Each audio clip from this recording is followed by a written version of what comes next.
By the mid-1970s, Amin's Uganda had become a pariah state, and the world could no longer ignore the atrocities unfolding there.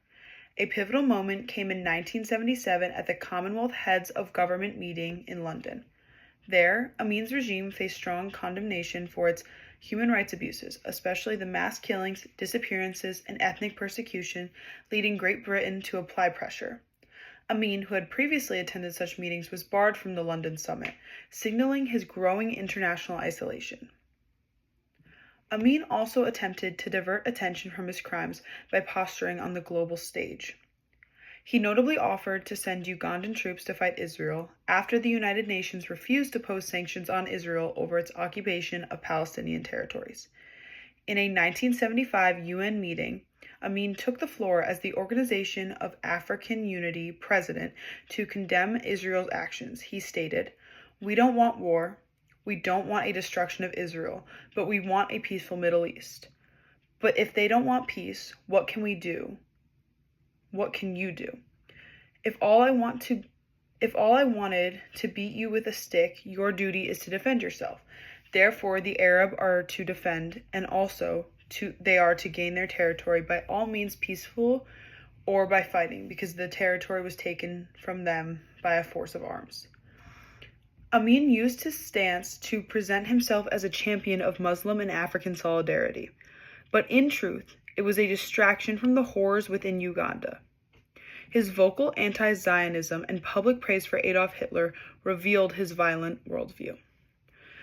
To truly grasp the depth of Amin's crimes, it is important to understand how they align with the 10 stages of genocide, a framework developed by genocide scholar Gregory Stanton. First came classification and symbolization, as Amin targeted ethnic groups like the Akalai and the Langi. Dehumanization followed as he referred to his enemies as subhuman and blamed Uganda's problems on them. Organization occurred through his military and secret police, which carried out brutal torture and assassinations. The extermination was a tragic reality. Mass graves testified to the systematic killings of over 300,000 people. Finally, denial persists to this day. Amin never stood trial, and some still glorify his regime.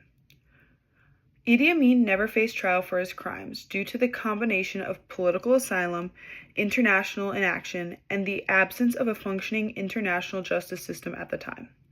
After being overthrown in 1979, Amin first fled to Libya and then Saudi Arabia, where he lived in exile until his death in 2003. Despite the magnitude of his atrocities, there was no international court with jurisdiction or political will to prosecute him. The International Criminal Court, or the ICC, would not be established until 2002, and even then it lacked retroactive power. His evasion of justice highlights a critical failure in the global human rights framework. Without enforceable legal mechanisms and consistent commitment, even the most egregious violation can go unpunished.